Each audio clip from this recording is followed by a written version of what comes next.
Let's go. The name is Law Nation. Without hesitations nor deviation to the matter, I know this is the off season and we got a lot of things that we're going to talk about today. Appreciate you guys so much for tuning in. Win, lose, or draw, let me see you guys hit that like button, share this content. Join the notification squad too. SWAT up. Cowboys, who is at fault theory. Plus, Kellen Moore, next step from here. Where are we going to go with? Kellen Moore. Where are we going to go with? Rain Dakota Prescott. Where are we going to go with? Mike McCarthy.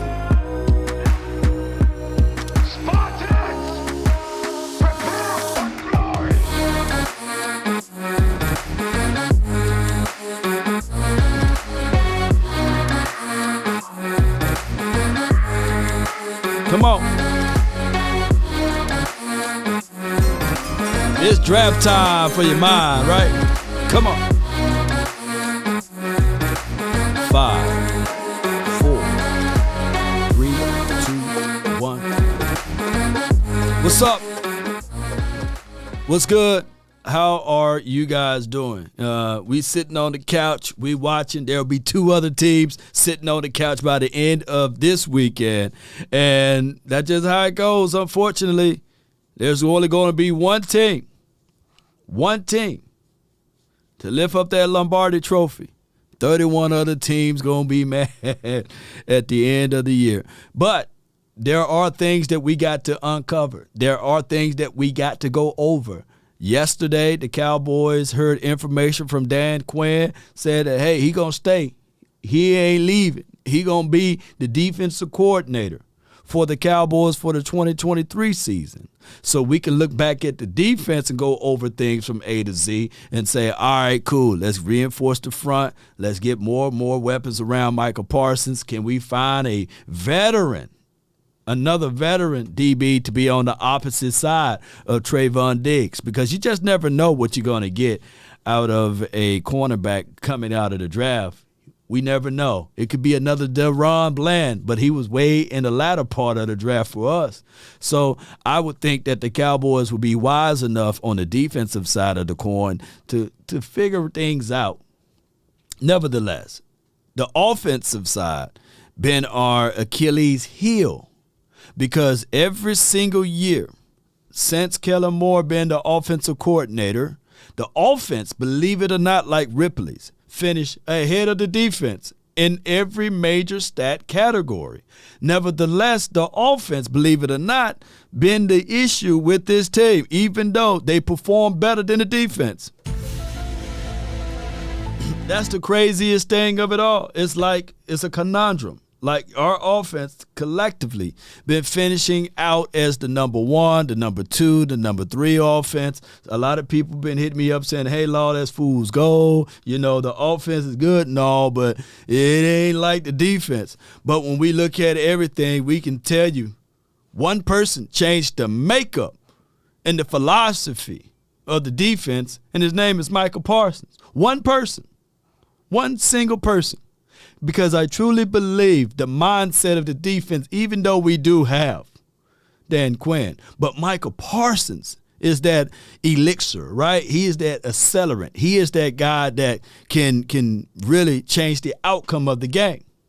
But when I look over there to the offensive side of the coin, who is that one person? Who is that elixir? Who is that accelerant? Who is that person that everyone is leaning on, right? And getting their information from? It's supposed to be Dak Prescott, right? Dak Prescott's supposed to be that dude, that dog, that person that get everybody in line, in sync. Not the music group, but he's supposed to be that dude.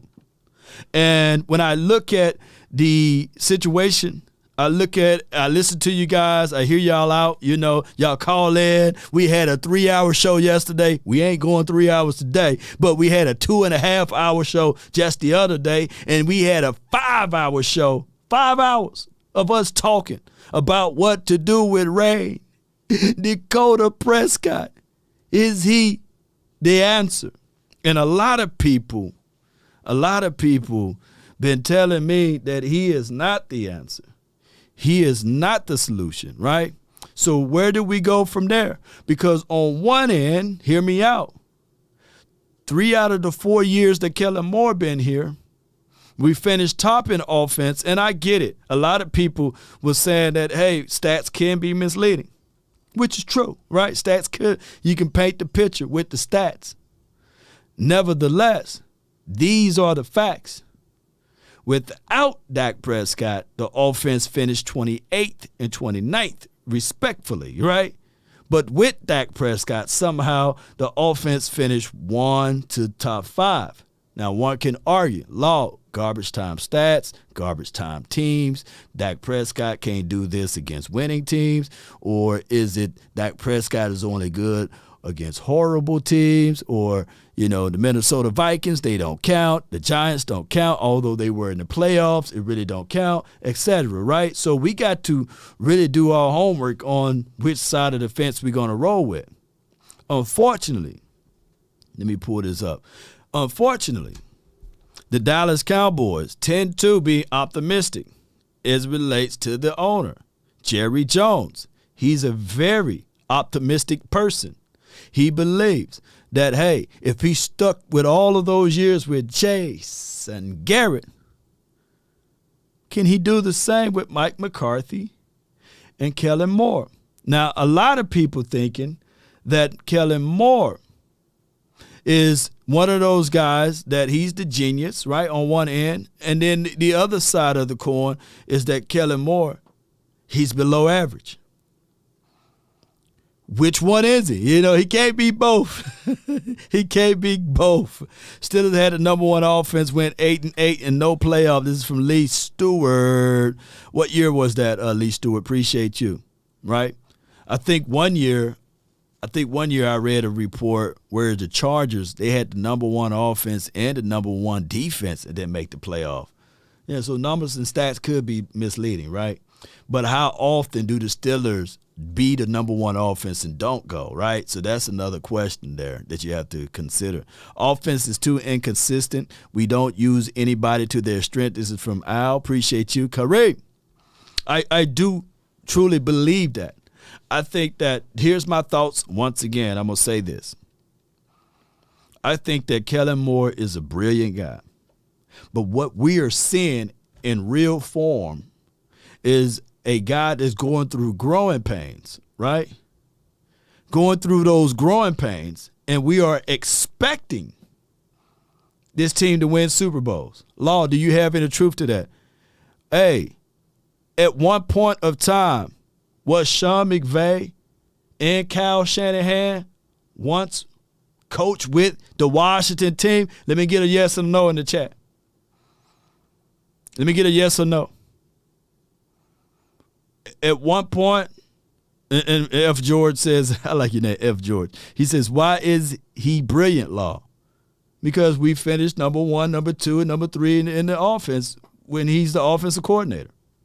So you can't discount him, right? You can't, if your daughter or son come home every day with A's and A's and A's and A's, and then you sit there and say, hey, they coming back with good reports. Yes. So Sean D, yes. Jay Worthy, yes. Robert, yes. Jamison Taylor, yes. Mickey says yes. So a lot of people, you got to understand at one point, Sean McVay, Kyle Shanahan, both were with the Washington team, right?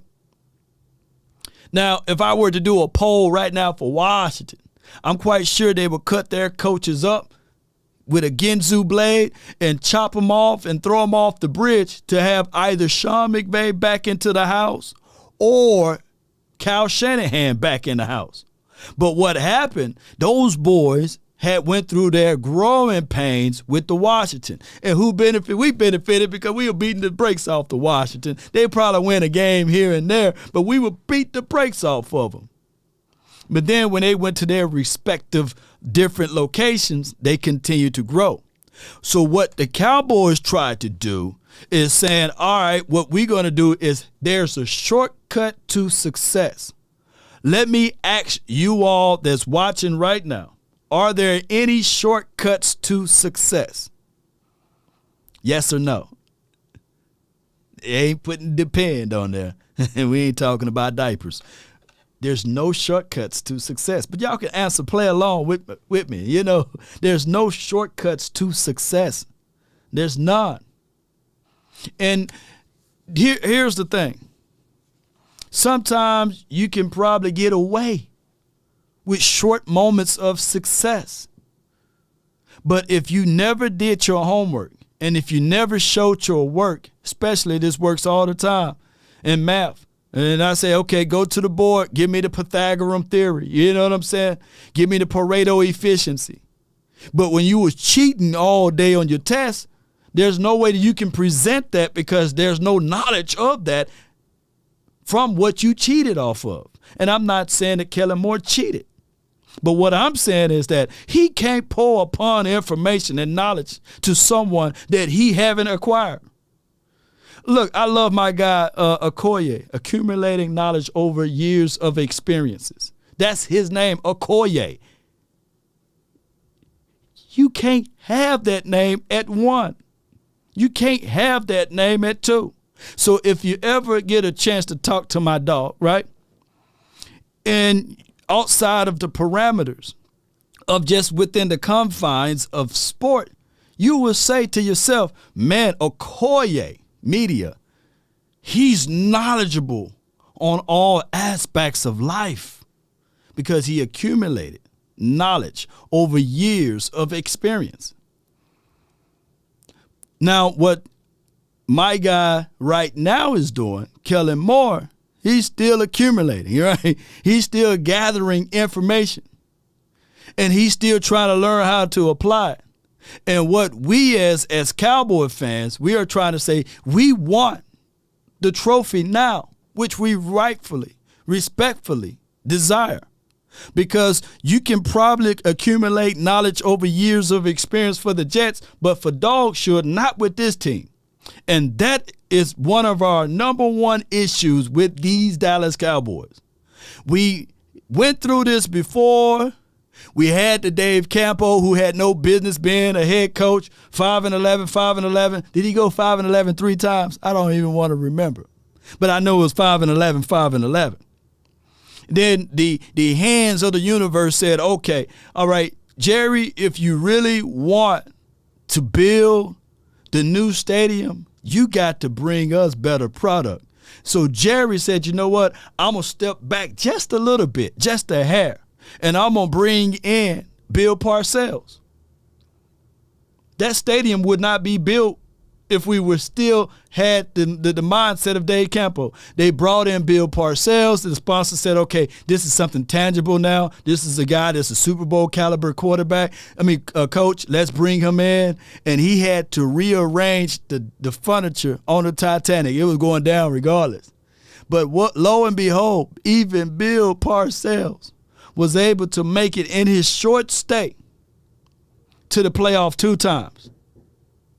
Twine. He was able to do that, ladies and gentlemen. Why? Because of coaching. Coaching. He took Quincy Carter to the playoffs. Glenn says, and I'm going to get to my other point about coaching, learning on the job, the peer-to-peer coaching, plus the arranged marriage. Capers, appreciate you. Glenn, he says, Law, Kellen is a one-trick pony. He doesn't think running is as valuable as passing. A great coordinator, and I love the way you put that word, great coordinator, knows they should go hand in hand. And Glenn, you are speaking the truth. What the truth? You can't handle the truth. Yeah, and I know you can handle the truth, and that is the truth. That is the ultimate truth, ladies and gentlemen. Why is that the truth?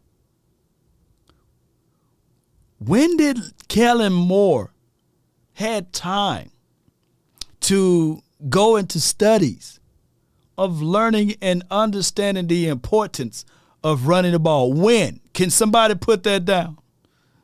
It takes 4 years. It takes 4 years to get a college degree, 2 years to get an associate's degree, 4 years to graduate from high school, 2 years to get out of middle school, I guess, depending on how your structure is. So when did he learn? He just picked it up along the way. Oh, this is what you need to do to establish the run. He picking it up just as much as people watching us right now. He's still learning. He never had time to ingratiate himself or to immerse himself into the ability to learn when to run, why to run, how to account for the run, why the importance of it to run, why not to pass. So what we did collectively is took a young guy who had unbelievable potentials in Kellen Moore, because we can see some goodness into his game philosophy, some. And we said, okay, we're going to win the Super Bowl with this. We took a quarterback at the time going into his 4th year, Dak Prescott, and matched him up with Kellen Moore. Was it his 4th year or was it his 3rd? 2016, 17, 18. So, yeah, it was his 4th year. And we said, okay, let's go win the Super Bowl. Every year has been, hey, let's go win the Super Bowl. While other teams are saying, you know what? It is precious. At least there's no salary cap as it relates to coaching. But there are salary caps for players. So one thing I can do is make sure I surround my said good player around good coaching. There's no salary cap. And Leon Lewis says, hey, he don't even have that much playing experience. Man, come on with the truth, baby. A lot of people, man, let me get this one up out of there. So 4 years later, I'm going to be 1,000% honest with you guys. Let's be straight on the board. And my guy says, Moore, no better, no one better. I love that name. Moore is a scapegoat. He just average. I don't know. All right, so let me break this down. Organically speaking, Zeke is at center. It should be automatic fire, right? But organically speaking, since the year of 2018, what did or where did Dak Prescott improve at in his game? I need to know. I want to know. I got to know.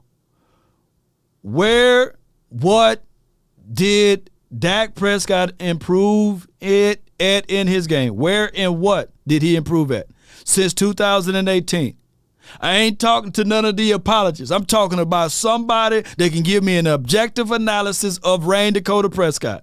Where did he improve at? And what did he improve at since 2018? A double-minded man is unstable. Yes, indeed, David A. Wright. Bipolarism, Let me see his accuracy. Converting third downs, okay. I thought he found an open guy better, okay. His contract got better. You sly devil, you. His aggressiveness, not holding on to the ball, okay. That's objectively speaking, yeah. The day's governor, that's day's governor. Yeah, right.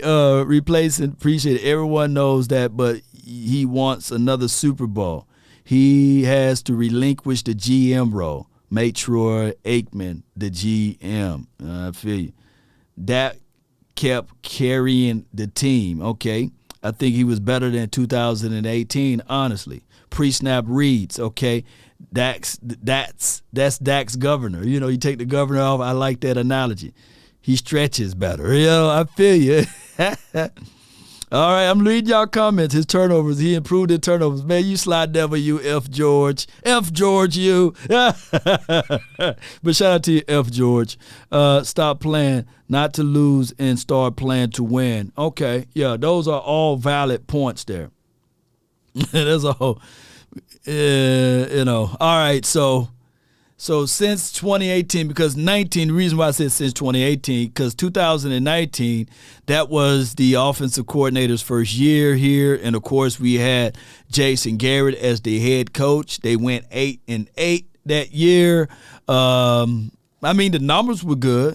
His numbers in 2019 were very equivalent to his rookie year. Who remember that? But a lot of times people were looking at that like, all right, cool. You know, we could get better in this department. We could have had better in this situation.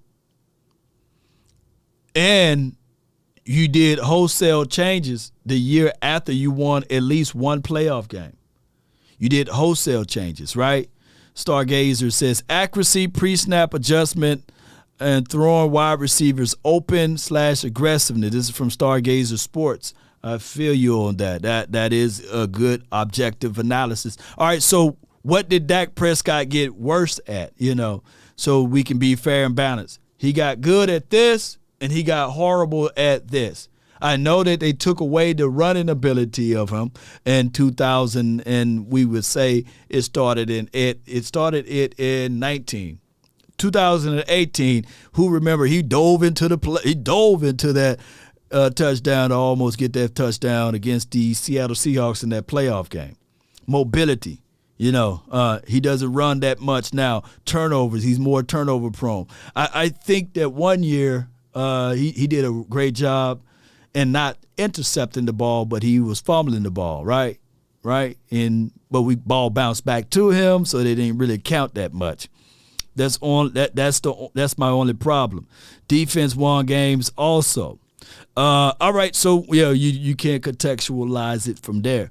Well, with Dak Prescott, we only had one losing season with him, and one can argue if he were to be able to finish out that season, maybe the Cowboys would have climbed back up to 8 wins or maybe 9 wins in that year, because the one losing season was the 2020 year. Who remember that? Right? And I think Washington won the division by one more game than us. I think we finished with 6 wins. The Washington team finished with 7 wins. All right, baited into a zone coverage. This is from George. How do you beat zone, ladies and gentlemen? How do you beat zone cover defenses? We went over this before. Run the ball. Especially quarters defense. If a team can only rush 4 and stop the run, then you are not a good running team. Let me repeat, if a team can only rush 4 and you can't get consistently at least 3.5, then you're not a good running team. And it is hard pressed for me to say that against the 49ers. They say you miss 100% of the shots you don't shoot. The Cowboys refused to run in that game. And it's not like the Niners were shutting down all of the runs. Matter of fact, I think the last big run we had in that game, ladies and gentlemen, was an 8-yard scamper. It made it 2nd and 2 by Tony Pollard. But that's a story of another day, right? They refused to run the ball. I look at it like this. The strengths of Dak Prescott versus his weakness. The cons versus the pros. Do you have a quarterback that can win you games? Yes. Do you have a quarterback that's good off of play action? Yes. Do you have a quarterback that if you continue to be anywhere between 24 and 27 attempts to be accurate enough? Yes. Now, the absolute cons of it, that same quarterback that you got all of those accolades that puts him in the top tier of quarterback completion percentages, also in quarterback passer rating, touchdown to interception ratio, all of those numbers are top. Since he entered the league, they are top 5 in every major category. Yards, touchdowns, touchdown to interception ratio, quarterback completion percentage, and passer rating. But the problem is that same quarterback that once he go over a certain threshold, he begins to wobble on you a little bit. He begins to shake down on you a little bit, and the cons start to enter. the room. Big chest and all, walk all over you. The erratic throws. Hey, what the hell was that? Hey, what's going on now? Why would you get off of your read and go here? Those things began to seep in, regardless of how you look at it. Can Dak Prescott win you games when he throws for 35 or more attempts? Yes. I'm not saying that. But the propensity of us winning, right, are smaller.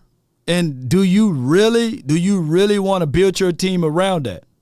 It's a yes and a no. It's how you build the makeup of your team. Now, when you have an offensive coordinator who refuses to understand that, then that's problematic, ladies and gentlemen. Because when you call in offenses, you got to understand clock game for one, the strengths and weakness of your players for two, and your running game is essential to your soul, basically. Why? Because it controls the clock. It helps alleviate some of the pressure from your quarterback, and it helps alleviate some of the dealings with your defense. It gives you more time. It's also is like a time of possession meter, TOP. And when we don't have that, I get the great Bill Parcells to say this right here. According to legendary NFL coach Bill Parcells, the Dallas Cowboys' biggest problem isn't at quarterback. Parcells evaluate the 14 teams that qualified for the playoffs. For the 33rd team, they got a podcast. And his comments on the Cowboys are amongst the highest interest in his assessment. He revealed his belief that the Cowboys don't have the top quality quarterback in Prescott. But I do think he's good enough to win with. So what Bill is saying is that he's not the creme de la creme. He's not the top of the top shelf. He's not that. He's not the one where you got to go all the way into a room and you got to leave out of that room and go into another room, and the person with the key unlocks the box to hand it over to you and say, all right, you purchasing this one, this is the Louis, are you purchasing this one? We got to run your credit check before you can get this one. You got to pull out and whip out a black card. He's not that. Well, I give credence and kudos to Bill Parcells, especially as it relates to evaluating quarterbacks. He took Phil Simms. Don't y'all know who Phil Simms is? And they had a hellacious defense, right? But he won the Super Bowl with Phil Simms. Was Phil Simms an elite quarterback? In the chat, can y'all put that down for your boy? Let me get a yes or a no. And y'all do me a huge favor. I know we got low attendance today because this is off season, and normally I don't go live around this time. But if y'all can, hit that like button for me. Can y'all hit that like button and share? Sharing is caring. It's the bloodline of this operation right now. Oh, wait a minute. We got somebody. Carrie says Phil Simms. Was it an elite quarterback, Carrie? What was he though, Carrie? Wait a minute, you got to be too young. Who remember Phil Simms in the chat? Was he an elite quarterback? Because I don't want to embarrass the man. I don't want to pull up his I don't want to pull up the man accolades and stuff like that. Because you don't want to look at his stat lines juxtaposed to the other quarterbacks that were playing during that time. All right, so great. So that's why I trust. That's why I trust Bill Parcells. And that's why I would say this to my grave. When I'm pushing up daisies and tulips or whatever, grass seeds, and when the worm dieth not on me and eating up my carcasses. You know what I'm saying? When I'm long gone, I won't be feeling none of that, if they do decide to eat me up, right? Is that there was a Super Bowl in there with Tony Romo if the Cowboys held on to Bill Parcells just as long as they held on to Jason Garrett, right? It was a Super Bowl in there. Matter of fact, if, and I'm using this, and I know if was the fifth, if we just had Bill Parcells for one more year, and I know Bill Parcells got tired of the player, right? And he got tired of all of that, and he decided to say, you know what? I'm going to go ahead and go to the Dolphins or whatever he went to be an assistant, a GM or something like that. But if he was just here for one more year, just one more year, I think we probably would have won one. Yeah, Bill Parcells left out, man. That's how it goes. You put so much pressure on a coach, it causes them to roll out. And we are seeing the same thing now with Mike McCarthy. Who's at fault? They got rid of his right-hand man. They got rid of his buddy, who's Joe Philbin. Now, y'all not contextualizing how important Joe Philbin was. Unless they going to get Mark Colombo or Bill Callahan to be your offensive line coach, we in trouble. We in trouble, because now you got all of these guys who Tyler Smith had a phenomenal rookie year. And you going to get rid of the coach? Even though the coach, Joe Philbin, said he probably didn't want him, you going to get rid of him? Shoo.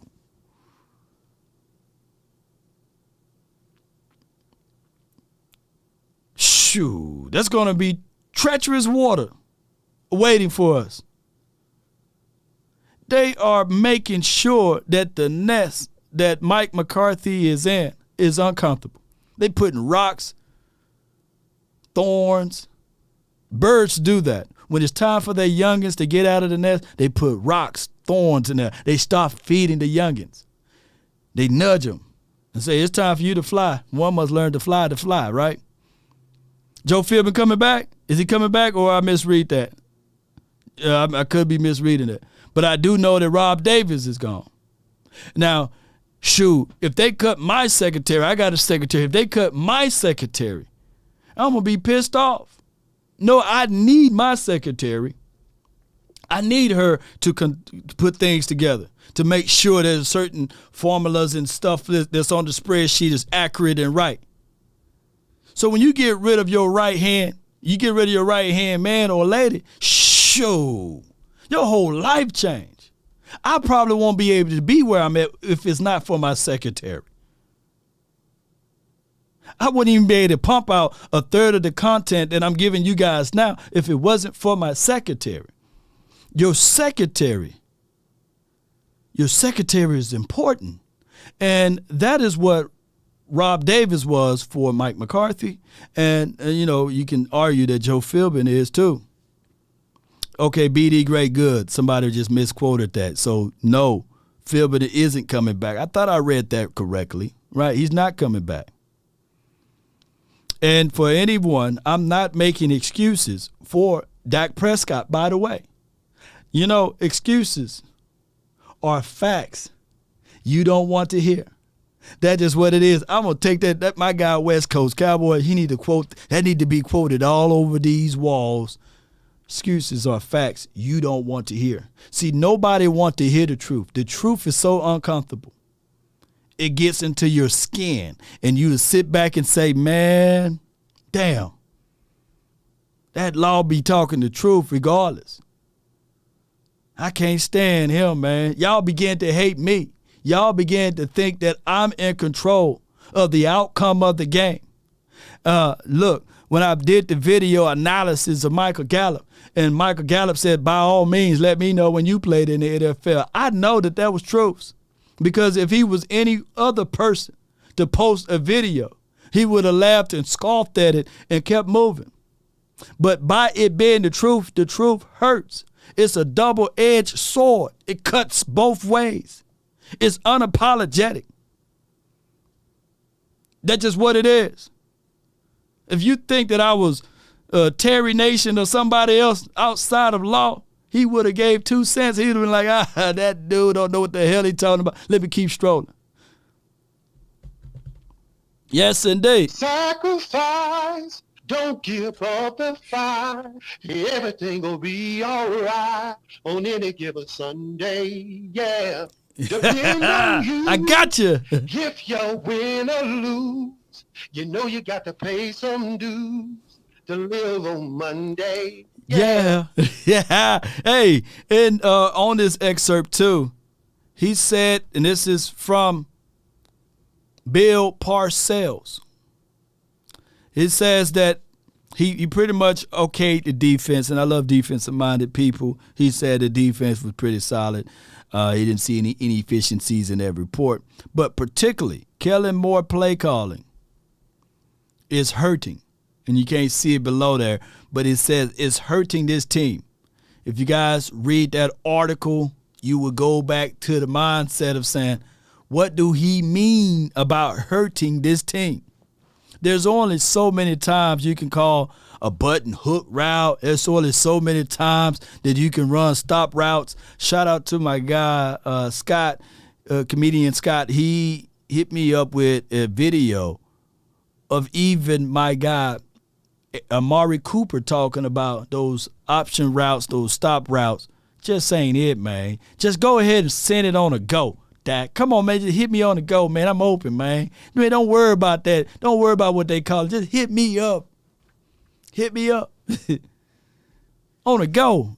And they won that game. He threw for 455 yards in that game. But what I'm trying to tell you guys is we got to look at the complete picture. Complete picture. Not just a part of the picture. Dak Prescott and Kellen Moore, they are always, if they both gonna be here for these next 2 years, they're gonna do this number right here. Side by side. I did this analogy just the other day.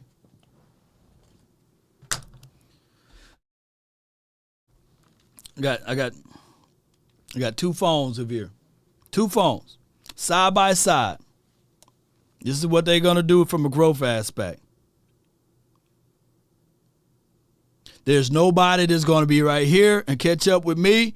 There's none of this. This is how they're going to be. Joint at the hip. They are growing at the same pace, marginally. But when you got somebody that already had experience, already been here before, already understand the terrain, and know the concept on how to defeat a certain scheme, know how to plan and get things together, then it'll be like this. Come on, Dak. Keep up. Catch up. Come on. Oh, you threw that interception? Get your ASS over here. Get your blah, blah, blah over there. It would have been that for these last 4 years. It would have been that. It would have simply been that. Just as much as we seen a drop-off, hear me out, from Josh Allen this season, when he lost Brian Daboll, and we seen an increase from Brian Daboll of Danny Jones' increase by him being over there. I can't stress this out anymore. Coaches matter. So let me ask y'all this, since who believe coaches don't matter. Do you think the Giants going to the playoff this year without Brian Daboll? If they had their last year coach, or if they elevated Jason Garrett as their head coach, would they made it to the playoff? Who would think? Yeah, I can call my guy Bad Dog right now, and he gonna give me the raw, real deal.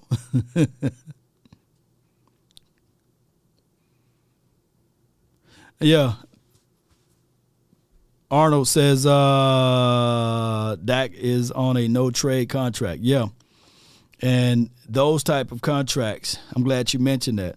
I got my guy Bob Sturm. He says another narrative that he would like to take away, right? Dak is untradeable.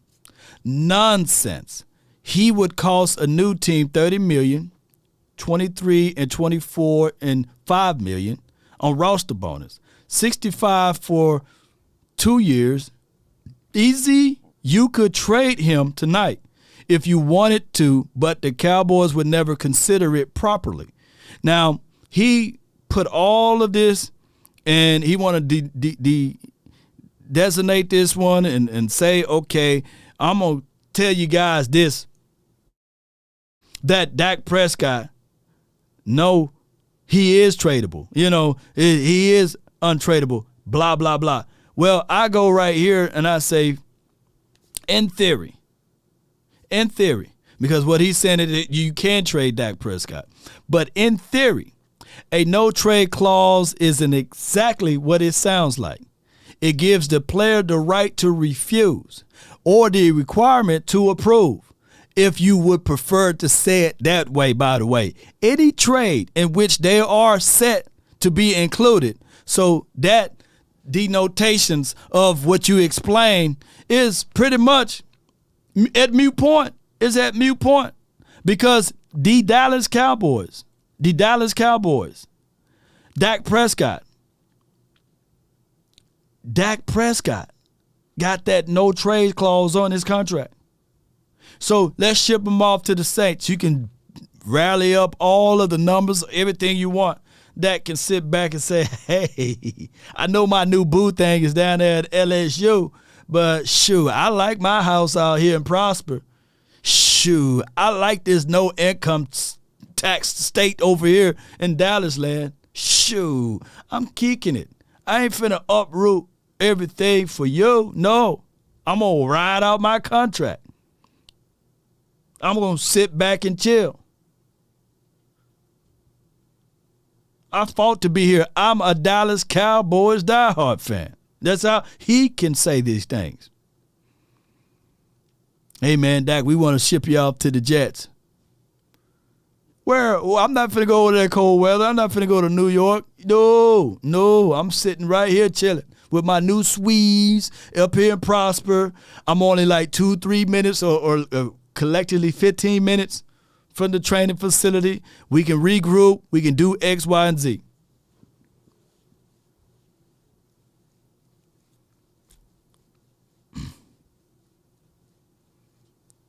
That's just what it is.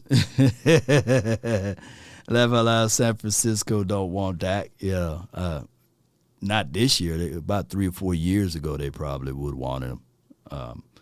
From sources close to the Cowboys, you know. I just play with you. Since they don't want Dak, right? They got them a quarterback. But the Jets, the Saints,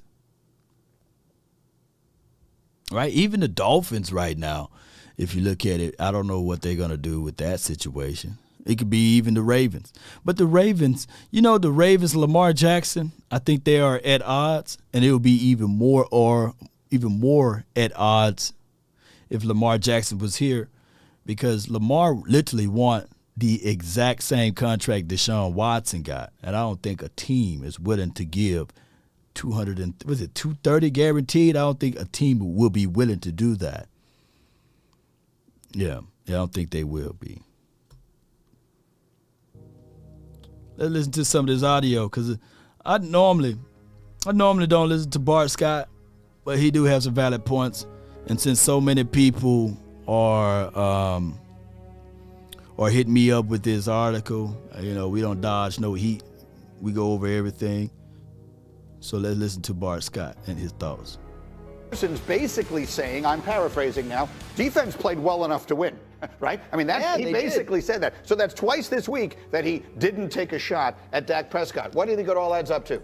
Listen, it's a reality, and I think they have to start thinking about what Dak's future is, and they have to go out and I think draft a young quarterback. Remember, the same way you got him is the same way you lose him. So Dak Prescott got his opportunity because he was able to step into a roster that was pretty good, and Tony Romo was in his contract on a big deal. So what happened is he became cheap, and so he became the alternative so that they can stack the deck. We talk about it all the time, and I was the master. Every team I was on that had success stack the deck, right? When you say, Bart, what do you mean stack the deck? When I have a cheap quarterback, that means every other position I can go out and I can fill it with great players that are already proven. Mm-hmm. When I came here, we had Alan Faneca, Damon Woody, myself, Jason Taylor, Trevor Price. These are all people we went out and spent top dollar for. The problem is it's not sustainable. So it's two ways to win in this league. You either win with a young quarterback and a stacked deck, or you have a guy that can overcome not having a deep roster. Peyton Manning used to do it all the time. What the beauty was about Tom Brady was they could stack the deck a little bit because he wouldn't take the top of the market money. And Tom Brady, unicorn, and he played with he had one of the greatest coaches in the NFL. And on top of that, always had the top tier defense. Now, these are not excuses. Those are just facts. I got to say that every time. As far as the stacked deck, Peyton Manning had a stacked deck from day one. His deck was already stacked. I already talked about this. Marvin Harris, Reggie Wayne, Marshall Faulk, his year 1. Then his year 2, year 3, year 4, he had Adrian James. So his deck always been stacked. And it would been a situation like that. It took that dude 9 years. Did Dak Prescott been here for 9 years, ladies and gentlemen? And I hate to say this once again. I'm not saying that Dak Prescott is Peyton Manning. But Peyton Manning, we can clearly see that he's been one of the greatest quarterbacks ever touched this earth. And his playoff records surely wasn't very gaudy, by the way. Very gaudy.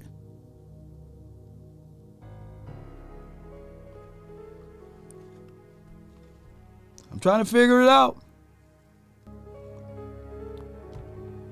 Who's a better coach? Tony Dungy or Jason Garrett? Since Peyton Manning and when they had Jim Mora, y'all remember Jim Mora? He had him for 3 years. He had him for 3 or 4 years, 3 years, I believe, out of those 9 years. And he was the guy who was like, playoffs? Playoffs? He was like, playoffs? Y'all remember that? Hey, man, that drop will forever be classic, So now we going into the fourth year. The fourth year with Mike McCarthy. So who's better? Tony Dungy or Jason Garrett? And then / Tony Dungy or Mike McCarthy? I need to know, man. You know what I'm saying? Yo. So I truly believe Bart Scott do got valid points, though. If you want, there's 2 ways you can win. If you can get a quarterback under his rookie contract and you can finagle all what you can with the players that you bring in to help alleviate some of the pressures, etc., right? Or you can look at this philosophy and say, I got a quarterback that can overcome all of this, regardless. But I think it's a little bit of both. I think that when we had in 2016, that wasn't a planned year for Dak Prescott. There was a planned year for PLAN year for actually Tony Romo. They wanted to run the ball. They wanted to get back to 2014. But unfortunately, the injury bug then settled in and bit the hell out of us. So the planned year for this team was 2017 for this quarterback. The plan, PLAN, the plan. So the plan didn't work because in 17, who did we go get with the money, the excess money that we supposed to have? We didn't get nobody. Why? We were still paying Tony Romo. We still had Miles Austin's on the books. Who remember that? We still were playing Orlando Scandrick. We still had old money that we had to still pay. Dez Bryant was a big payday. We still were paying his contract. He was only a year in. Remember, he renewed his contract in 15, so he was literally 2 years into his contract.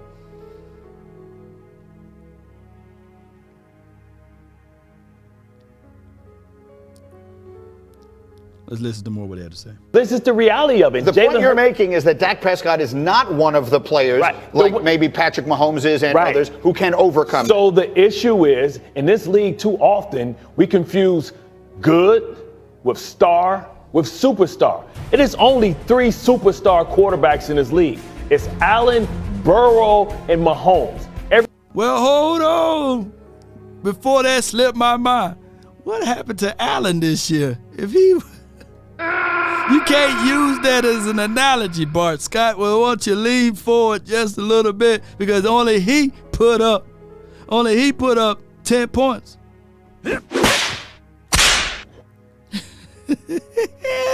We got a super chat, man. West Coast Cowboy, appreciate you. See you Tuesday night. Your Cowboys week. Appreciate you. That's my guy, West Coast. And let's say it one more time for what he says. West Coast, can you put it in the chat? Excuses are facts that people don't want to hear. You know what I mean? My guy West Coast with that brilliant analogy, man. I love it, man. Yes, indeed. Excuses are facts that they don't want to hear when you start telling the truth. And that's just what it is, unfortunately. When you pray for rain, you got to deal with the mud, too. Everybody else are to a certain extent is a product of a system. Jalen Hurts is not a superstar. And if Philadelphia decides to pay him like he's a superstar, you have to capitalize early on in the first couple of years of a big extension, because you have to start saying goodbye. Amari Cooper is not there because Dak Prescott contract is. So that means sugar, man. We still had enough remuneration. But he just said that, Jalen Hurts is not a superstar. He is a product of the system and what's around him. And he is one of those guys that's on that rookie's deal. But one thing I can tell you, that Howie Roseman, that's his name, right? That dude is a thief. He know how to get around and maneuver some stuff. He got, his mind is already on 2025, 2026 year. This dude is one of the greatest.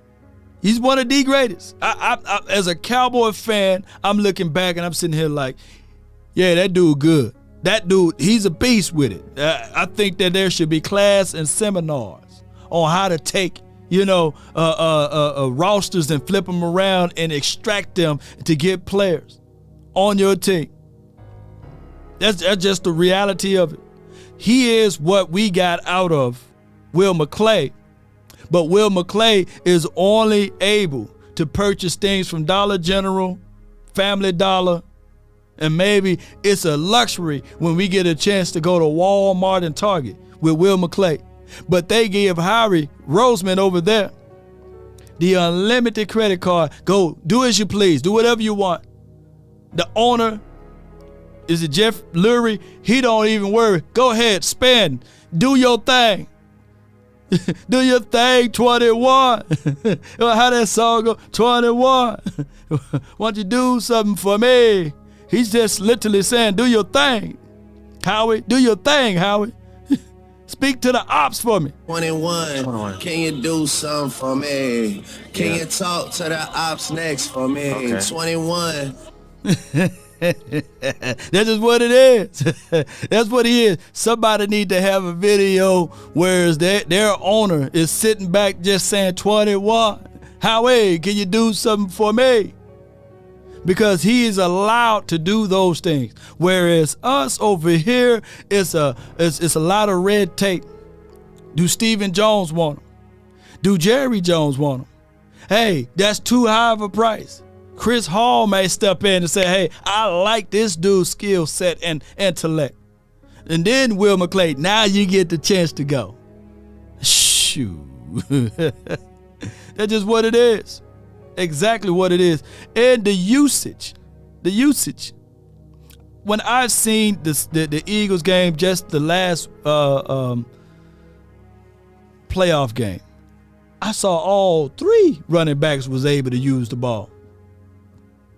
Boston Scott, Gainwell, and Sanders. If those 3 running backs, those same 3 running backs, you pick them up and you put them on the Cowboys, it would only be Sanders. It will only be Sanders running the ball. Kenneth would never even get a chance to see the field occasionally. Boston Scott would have been equivalent to what we seen out of Malik Davis.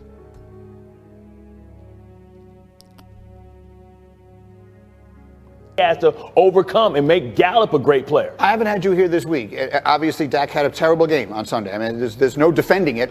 Even those of us who remain fans of his, there's no defending the fact that he played badly, and he was the first one to say it. He has no guaranteed money in his contract after this coming season. He will be their quarterback next year. Yeah. But could you see a world where someone else is their quarterback the year after that? It's the NFL. You can see things changing all the time, especially when there's no guaranteed money. The second your guaranteed money is up, you are basically year to year. Year to year. You're a year-to-year player depending on your performance. So, the NFL is cycles, right? You have cycles of players coming in, and there's windows of opportunity. 2 to 3 year window. When you're building these rosters up and you hit the jackpot, you get a young quarterback Russell on Wilson. a rookie contract.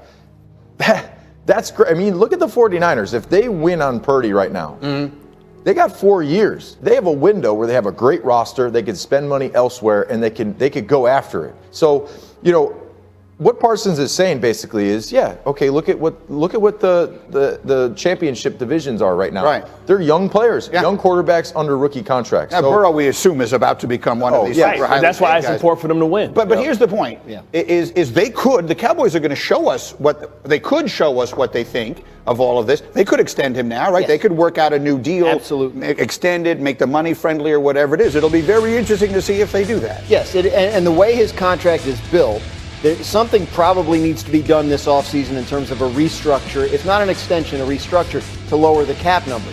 So they looked ahead and said, well, at this point in the 2023 offseason, we are going to either want to extend him or be able to restructure. This is a critical offseason, and you're absolutely right, Greeny. What they do in terms of do they extend him, do they restructure, do they do nothing, will tell us a lot about how they feel about it going forward. You're absolutely correct. Teams that have. All right, so that is true, because they got the voided years of Dak Prescott on the back end of their contract. So what will happen here, if we hear this news right here, Cowboys Nation, ladies and gentlemen, boys and girls, don't shank me with the butter knife.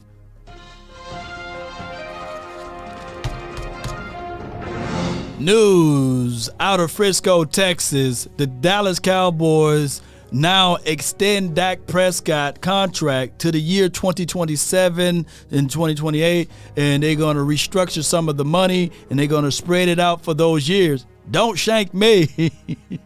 But those are the voidable years, or extend his said contract. Those would be restructuring some of the money and regrouping some of the money to avoid some of the big cap hits. Then that's just how they will operate. They do have those 2 voided years at the end of the contract to do such. And you can put money around, and that's how they did Tyron Smith. And that's how I believe they did Zach Martin, where they got these escape clauses in there where they can extend and move money here and move money there. That's why I say that low-key, there's no such thing as really salary cap hell. If your owner and general manager know how to wheel and deal and know how to finagle, hear me out, finagle the salary cap, then you good. You flat out good. Shout out to y'all just tuned in. Did Tank as well. Yeah, they kind of maneuver the money around. And this is where the hardest part is at when you're talking football. The salary cap, the money, where you going to pay players, who you should pay. Do you pay Terrence Steele? Do you pay, who's a priority? Who's more of a priority? Terrence Steele or Tony Pollard? Dalton Schultz? Donovan Wilson? Who is more of a priority, this offseason? Is it taking some of the money and moving it out, spreading it out with Dak Prescott contract? If you don't see a long-term vision with Dak, then unfortunately, you sitting here like, man, I gotta wait till this contract hurry up and get out the way. Still, William Anthony, yes indeed, see you on the same page with me, still is more valuable than Tony Pollard. Because the offensive line, you need those boys. Now, Tony Pollard is just as valuable for what he brings to the table. But you can argue that Steele is more valuable And you can also look at the contracts on both players and say to the Cowboys front office, why in the hell you allow these contracts to expire? Because when a contract expires, then the open market sets in place, inflation sets in place, and if you don't openly renew their contract before time is up, then you're going to pay more money. Hence, if the Cowboys don't pay CeeDee Lamb or extend CeeDee Lamb this upcoming year, at the end of that, yes, you got the 5th-year option, but the price of the bag is going to go up because now you're going to pay him off of 2024's expectations versus 2023. The same could be said amongst all players. Donovan Wilson, if you read him, look, for example, this falls right into my lap when we start talking money and remunerations for the nation without hesitations nor deviations. If you were to extend Donovan Wilson last season, you wouldn't be worried about him this offseason, you see? So now the price of Donovan Wilson goes up. So what a great general manager is supposed to do, or whoever evaluates said talent, they should be able to see what a player can do with some foresight instead of hindsight. Because hindsight right now is telling you, damn, I should have paid that man a whole lot sooner. That's just how it is, unfortunately. Just like if you're going to keep playing around with Dak Prescott, it would have been, and I know hindsight versus foresight, but it's also based upon without feelings. If you were to give Dak Prescott his bag in 2018 before the season kicked off, you could have locked him in at 28 to 30 million. But by allowing him to get that playoff under his belt, I think that was the year, because in your third year you can start renegotiating and extending. And by you not being all the way in on him, you allowed him to play out that year, and the price of the bag went up to a degree where you were still having your reservations. And then 2019 hit. These are facts. These are not excuses. And 2019 hit, you were still saying, all right, let's see what he can do. They finished the season out 8-8. But the price of his production level, remember, you're not paying a player off of win versus losses. You're paying a player off of their stats. Allegedly, stats. Because we can't sit back and pay a player off of wins and losses, especially in the playoffs and etc. Why, Lord, are there any truths to that? Well, Jimmy Garoppolo in the NFC, in the last 5 years, no one got more playoffs wins than he do outside of Tom Brady. Unfortunately. So if you're going to pay a player off of playoff wins, then you're going to overpay. That's why you use the stats. Just like performance review, PIPs, performance improvement plans. So the Cowboys are in a unique pickle. Failed. The Ravens have failed. The Giants have failed because they had a window with a cheap contract, and now they have to try and win after they pay their quarterback. And it's more difficult to win that way because if anybody gets hurt from your core of your superstars that you pay, the next player behind him is not as good. That's always been the NFL. Look at what Russell Wilson did. He was the first one to really show us that you can win a contract and stack the debt. Go ahead, really fast. And if you take a little less, you're not setting the market, and you take a little less, but you win championships, you'll win it. You'll become Tom Brady. You'll make a lot more. I've been saying that for years. You'll make a lot more in the long run. Everyone yells at me when I say that. I think it makes it. Look, I can actually solve this problem from an NFL standpoint. I'll do it on my radio show later today. I don't have the time for it here. Like most geniuses, I won't be fully appreciated until long after my time. Meanwhile, another offseason of questions. All right, so Greedy was saying, and the other guy, he was saying that basically, if you could take less money, like the Tom Brady's of the world. That's only one player to do that, though, is Tom Brady. And at the time when he was married, I think his wife, not to include the wives into it, she was a billionaire. She was a billionaire. So if there's a way, I know Dak is dating one of those girls in LSU land. I forgot her name. But are one of those Jenners? I thought one of those are billionaires, right? You know, he need to probably date one of them to circumvent some of this money around. But that's not happening. But it is what it is at this point.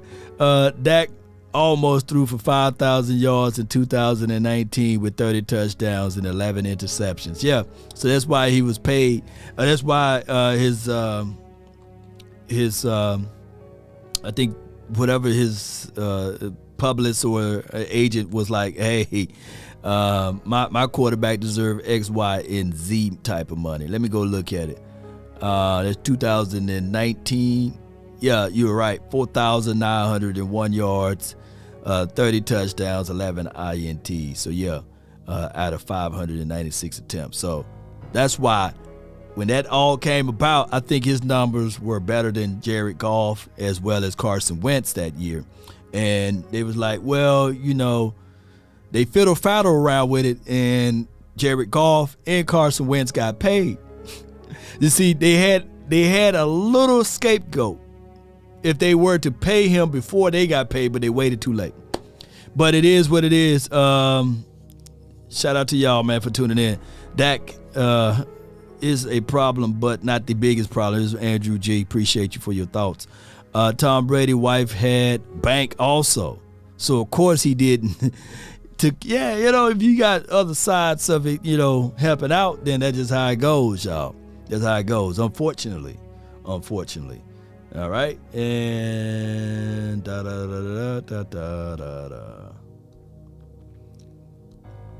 those were all of my points today. I can't believe I went through all of my points in a timely fashion. I appreciate y'all so much for tuning in for the nation and all what you guys do. I can stay to about 3:15 sharp. So what I'm going to do is we can open it up just to 3:15 sharp, and I got to bounce up out of here. I got a meeting. Call my phone, hit my line. Only ones who down for line. Keep it super thorough my way on this side. Keep it super thorough my way on this side. Call my phone, hit my line. Only ones who down for line. Keep it super thorough my way on this side. Keep it super thorough my way on this side. Mobbing with my brothers, there's no question, keep it real. Whether we East coastin' or we in the hidden hills. In the poppin' straps of blue faces, not the pose. There are 7 participants in the it's for real. Please announce yourself. All right, only got into 3:15, so be mindful of the time. Get your points out, get them in, jump out, and we will be trying to get everybody in and out. All right, so from the 901, you're live. Talk to me. Law, what's going on now? Not nothing to it, Chief. Talk to me, man. Well, look here. I firmly believe that Kellen Moore ain't going anywhere. That's Jerry Jones' hand-picked guy. Right. So, I mean, excuse me? Mm-hmm. You good? I said you right. Oh, yeah. So, I mean, all this talk about we need to fire Kellen Moore, although I believe it's true, it's not going to happen. I think we need to focus on just trying to get this team better. I agree with you, what you were talking about the other day, that Dak needs a consultation from someone, maybe like a Kurt Warner or something. Mm-hmm. Yeah. To what he sees out there on the field in game time situations. No doubt, man. Good call from you, man. Good call. Yeah. Kurt Warner would be a good advice or someone that he can listen to. But what you don't want is mixed philosophies, like Kurt Warner always say in all of his videos, I don't know what's been coached to him. I don't know what the exact play that was called, but this is how I ran it, right? And those are things that we got to contextualize. So it have to be signed off from Jerry Jones. It had to be signed off from Stephen Jones as well as whoever that's over all of that. And, of course, the Mike McCarthy's of the worlds and the Kellen Moore had to sign off on it too, believe it or not. Extra help always help, but it always work. but there's always two sides to the coin. So I still look at this as a Jerry Jones issue because there's no salary cap as it relates to that. And if I'm seeing someone that's saying that these are the things that your coach or your players is up against, then lo and behold, you got to figure out ways to resolve that. Let's go. We got Jake the Great. You're live from the 561. Talk to me. Yo, what's happening, Law? Can you hear me good? Yeah, I can hear you great, man. Talk to me, man. Yeah, Jake the Great. Yeah, so like you said, excuses are just facts that you fail to accept. And what you guys fail to accept is these boys are the future. Mm-hmm. Law Nation, Boss Cowboys, Vach, and all them, they're the future. So when these boys break down the film, you know, they're not just doing it for the views. They're giving you real knowledge. Now, real knowledge, I pray and hope to God that we fire Kellen Moore. I've been all over the content community trying to sell him to the Panthers, right. Trying to sell him to everybody. Don't nobody want him. But you really got to go into the film to see the play calling. Kellen Moore is a very smart dude. It's just when he calls these plays at the inopportunistic moment. You know what I'm saying? Excuse me from a word. No, you good because we can see the inefficiencies in his game plan. Let me ask you this. If Beyonce was out there on the market, would she have to go on multiple dates before someone scoop her up? Absolutely not. So that's what we're dealing with. If Kellen Moore is as great as he said he is, or people allude to say that he is, then there's no way when he goes into that meeting with the Panthers or when he goes into the meeting with any of those teams that they'll let him leave out of that building. I appreciate you, man. Thank you so much for calling in, Jake the Great. No problem, Bob. No doubt, man. All right, so, and I hear some reverse of it will be like, hey, Dan Quinn literally saying that, hey, I want to come back. I'm coaching one of the greats, Michael Parsons. I want to be able to uplift that. Shoo, he ain't running away from that. And I don't think that that's the same recourse for Kellen Moore. I got Coach Marv, you're live from the 803. What's going on, Law? Right quick, man. Hey, listen, man. Can you explain to these people, man, out here who are talking about Dak money? If you look at Dak's contract, it's a very team-friendly contract. He was one of the first quarterbacks to give those 2 voided years on the end of his contract, where their cap hit last year was not as big as a lot of teams. They got room to make his cap hit a whole lot less this year. He's not killing the salary cap for the money he's gotten. Plus now, at him being at a $40 million APR, you look at him now, which that was third. Now that's what, 5th or 6th, and probably in the next year that probably be at 10. So I think about paid, 7 quarterbacks getting paid more than him on an APY. Yeah, but go ahead. Yeah, not only he got paid, he did give the Cowboys a team-friendly deal. They gave him a lot of money up front, but he did work. There was some concessions there of making sure that we had. So it's not because we don't have other players because of Dak Prescott. But like I said, with Kellen Moore, and we talking about excuses. Excuses are the tools of the weak and the competent, which build monuments of losses. And those who specialize in using them are seldom capable of anything else. Man. Excuses are for piss poor performance. Yes, indeed, man. Coach Marv, you giving us some wisdom, man, all the way from the blue 5 corner, man. I feel you, Coach Marv. All right, brother. Thank you for calling in. Man. All right, brother. Keep it. Because Coach Marv, man, great call from him. Shout out to him and all of his works that he do for the community and beyond. Shout out to him, man. That's Coach Marv, man. That's Coach Marv. Let's put y'all hands together for him while we get ready to bring up another caller.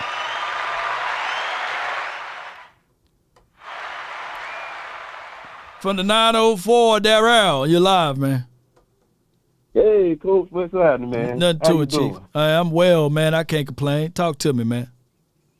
Hey, man, this was because I was talking with a couple of guys on the chat before we came on here live, man, and then it was kind of like talking about, with Kellen Moore philosophy and how he come into games, and then all of a sudden, then say like the defense get a turnover, and then he come with these little crazy double reverse sweeps or whatever the case may be. I was like, man, where did this come from? Just going here and just run it down their throat. You know what I'm saying? Yeah. But my thing is, I wanted to know, because I had coached a lot of Marine Corps teams, and I only lost 4 games and won 4 titles, averaging like 50 points a game. Wow. And I see a lot of stuff that they really need to fix. They need to play to their strengths instead of trying to be all exotic and trying to make things happen. Because see, like now we didn't use Turpin like we should, right? Because we only use them for punt returns and stuff. And you can use them on a power sweep or something like that, or a reverse or something like that, along with with Pollard in the game and stuff like that. You got to be creative. You got to keep the defense guessing, and that's what Cowboys is not doing. No doubt. Like on the defense, they really not really thinking out this thing clearly, because like Kellen Moore, he has the toys, but he don't know how to utilize the toys. Right. I appreciate you, Darryl. Hey, anyway, you can put your application in for the Cowboys. I'll come in there and run that offense. All they got to do is just give me $100,000 a year, man. I'll come there, man. $100K. That's all I was asking. Appreciate you, Darryl. Yeah, he said he don't need a lot, man. Just to get him man $100K, man, and he'll be all right, man. The conference has been locked. Yes, indeed, man. I got my brother, man, from the same mother, twin maker from the 601, man. What you doing, man? What up, bro? How you doing, man? Well, man, I can't complain, bro. Talk to me, man. From the Niners. Man, I was just going to say, I know you guys were talking about offensive plays and Kellen Moore, and I'm going to tell you something that happened to the 49ers at halftime. So, as you know, your defense was out there busting. You know what I'm saying? They was moving fast. Mm-hmm. Micah and Lawrence was setting the edge and so on and so forth. And right. I don't know if you guys noticed this, but the post-game show, they had Kyle's Juszczyk on. And he was with Dante Whitner and some ex-49ers fans. And they was like, what happened in the second half of that football game? And this is exactly what he said. He said, well, me and a couple other guys who went up to Kyle was like, hey, Kyle, you're doing too much. And when he means doing too much, he was like, it was too much in the motion, too much of all these different, because the motion offense that everybody knows that we run. He told Kyle, he said, hey, let's just run the ball. Let's just play simple football. Let's cut out all the little gadgets. Let's cut out all the motions. Let's just go for in a mano, and let's just rush it down their throat. The players we said didn't necessarily that. run. No, the players, yes, they did. And it's not like we run we gouge y'all and stuff of that nature. But the mentality was this: we're going to die on our sword, which is physical football, and we're going to run the ball, whether we get 3 yards or 5 yards or 0 yards. Let's not have to make it cute.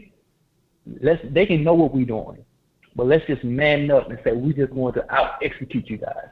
And I think that boils down to just a team having a true identity. All right, so that was on your offensive side. Now, what the hell did they say on the defensive side? How did they stop? I get what you're doing because our defense did a pretty good job. Now, what did they say? What was the recourses from your offensive side? You know what I'm saying? Well, your defensive side. What did they say, man? Dak gonna give us a few? What did they say, man? That was true. They was looking. Fred Warner spoke out. He said Fred Warner looked and he heard the fact that Dak hasn't had back-to-back games without throwing an interception. Okay. And he was like, huh? And he heard that stat, And so I guess he was talking to. If you see, a lot of times he's communicating with the defensive backs.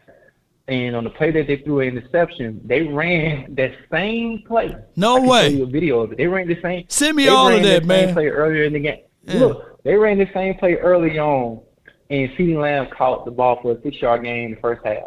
CeeDee Lamb. You can see Fred Warner remember that play and got ran in the second half. He checked it down, and he told, you could look at my guy, what's his name, Ward. Instead of him going on the outside, more of a deeper coverage, you can look at him and he bit on it because when they saw it was a stack formation.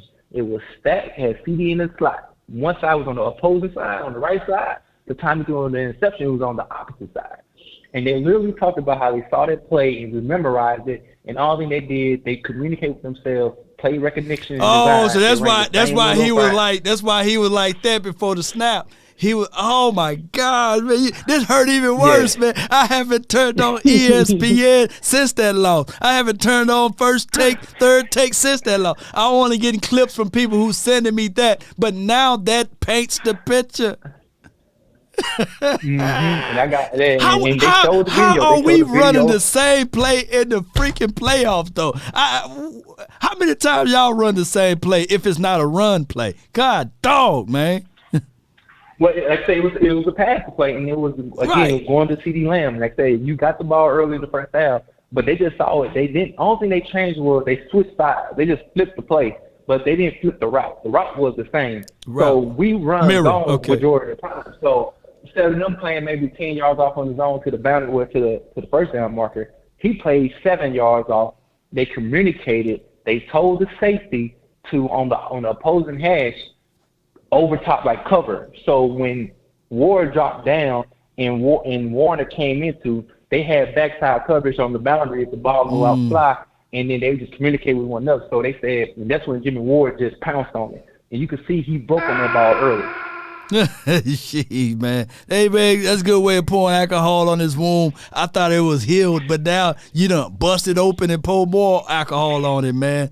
But all right, so from your perspective, man, outside looking in, y'all beat us twice in the playoff, man, and I'm glad we didn't have no crazy wagers on the line because they're still hurting over this loss.